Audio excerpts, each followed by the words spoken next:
Hi. Hello hi Shiva, ఎలా ఉన్నారు bro? Super, first class. ఇలా కూర్చుందాం అనుకోలే కదా. ఎప్పుడు అనుకోలే, వేరేలా కూర్చున్నాము, ఇలా ఫస్ట్ టైం కదా. అదే ఇది ముఖ్యం. బ్రో ఎలా ఉన్నారు, బాగున్నారా? నాకు నీ ఇంటర్వ్యూస్ చాలా ఇష్టము పర్సనల్ గా. Thank you. చాలా సార్లు చూసి నిన్ను ఫస్ట్ టైం కలిసినప్పుడు కూడా అదే చెప్పా, ఓహో నువ్వా రియల్ లైఫ్ లో ఇలా కనిపిస్తావా అని కూడా చెప్పా. So I love all your work man. Thank you so much. Gautam, ఈయన ఏంటి పరిస్థితి, ఎలా ఉంది బిగ్ బాస్ ఇప్పుడు 8? ఎందుకు ఏం మాట్లాడాలి దాని గురించి? జనాలు బాగా మాట్లాడుకుంటున్నారు కదా.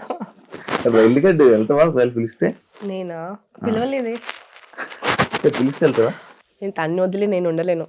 ఏ అన్ని రోజులు ఎన్ని రోజులు ఉంటామో తెలీదు, అన్ని రోజులు తిన్న వదిలేసి నేను ఎక్కడ ఉండను. అసలు బిగ్ బాస్ చూడట్లేదు 8 నువ్వు? అసలు చూడట్లేదు. చూస్తున్నాము, అది యూట్యూబ్ లో ట్రోల్స్ బాగున్నాయి. Yeah, bro. After long day of work those trolls are actually very funny.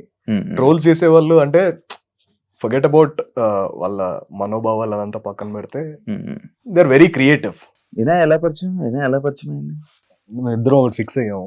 నన్ను అడిగిన క్వశ్చన్స్ కన్నిటికి తన ఆన్సర్ చెప్తుంది, తను అడిగితే నేను చెప్తాను. నువ్వు చెప్పు. ఎవరి క్వశ్చన్స్ వాళ్ళే చెప్పాలి.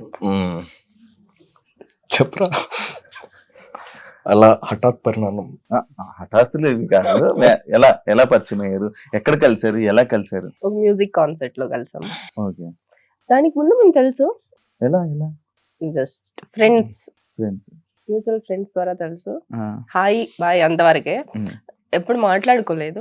కానీ ఒక మ్యూజిక్ కాన్సర్ట్ తర్వాత మాట్లాడుకోవడం స్టార్ట్ చేసాము. అప్పుడు ఇష్టాలు అన్నీ తెలుసుకుంటే ఓ వావ్ ఇన్ని కలుస్తున్నాయా అని అనిపించింది. అప్పటి వరకు ఎందుకు ముందు కలవలేదనే ఫీలింగ్ ఒకటి వచ్చింది. అఫీషియల్ చేశారు కదా. అఫీషియల్ చేయక ముందు మీరు ముందే రిలేషన్ లో ఉండే, అంటే ఎన్ని మంత్స్ ముందు రిలేషన్ లో ఉండే, లేకపోతే అఫీషియల్ ఎందుకు చేయాల్సి వచ్చింది? రిలేషన్ అంటే పేర్లు ఎన్నో ఉంటాయి, girl friend, boy friend, lover, అట్లంతా పక్కన పెడితే మేము కలిసి మాట్లాడుకున్న తర్వాత వి ఫెల్ట్ లైక్ మాది ఎన్నో జన్మల బంధం లాగా అదొక సోల్ కనెక్షన్ అనేది ఏర్పడ్డది. అంటే దాన్ని రిలేషన్ అంటామా ఏమంటామో అది పక్కన పెడితే ఆ ఫీలింగ్ ఉంది. ఇంకా అఫీషియల్ అన్అఫీషియల్ అంతా ఇంకా she is a star her self కాబట్టి షీ డెడ్. ఆ పోస్ట్ ఏదైతే ప్రత్యేకంగా మీరు ఆ పోస్ట్ పెట్టి ఎందుకు అఫీషియల్ చేయాలనుకున్నారు నాకు అర్థం కాల.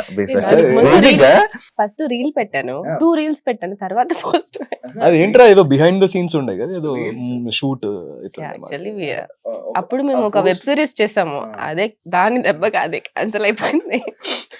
ఆ పోస్ట్ ఫుల్ వైరల్. డిలీట్ చేస్తారా ఉంచారు? ఇంకా డిలీట్ చేస్తారు ఎందుకు? అదే అన్నారు చూసావా, 3 days లో డిలీట్ చేశారు. 3 days కూడా కాలేదు, 3 days కదా ఇంకా ఉంచారు ఎక్కువ. లేదు 3 days 3 days నేను ఉంచాను. అదే ఎందుకు ఆ పోస్ట్ తోనే వైరల్ చేయాలని, ఎందుకు వైరల్ చేయాలని అనుకోలేదు, జస్ట్ నార్మల్లీ. ఎందుకు ఆ ఫోటోతో అని ఎందుకు అనిపించింది అలా? Of all the things, scooty మీద వెళ్తున్నాయి, బైక్ మీద వెళ్తున్నాయి, బిహైండ్ ద సీన్స్ అన్నమాట. ఆ వెబ్ సిరీస్ షూటింగ్ గోవాకి వెళ్ళాము. అలా ఒక ఫోటో డంప్ లాగా పెట్టేసాము. అది వైరల్ అయిపోయింది. ఎవరు అడగలేదా మిమ్మల్ని? ఎవరు అడుగుతారు ఎందుకు ఇలా అప్లోడ్ చేశారు గౌతమ్? ఎవరు క్వశ్చన్ చేయలేదు బ్రో. ఇంకోటి, ఈయన బిఫోర్ తెలుసా నీకు, లైక్ ఈయన బిగ్ బాస్ కంటెస్టెంట్ అని ఇలా అలా తెలుసు? మరి ఏమైనా బిగ్ బాస్ అని తెలియదు. పరిచయం అయిన తర్వాత అప్పుడు slowly we get to know about each other. Then I found out that she was a Bigg Boss contestant. అంటే the reason being I never watched Bigg boss.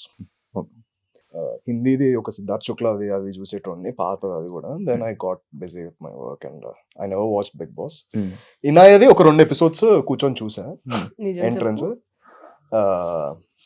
I like their performance. నిజం ఏంటన్నా చెప్పురా నువ్వు. నిజం చెప్పు, చూసావా? పడుకున్నారు పూర్తిగా అంటే చూసా అంటే అదే స్టార్ట్ చేసా 10 minutes down the line I fell asleep.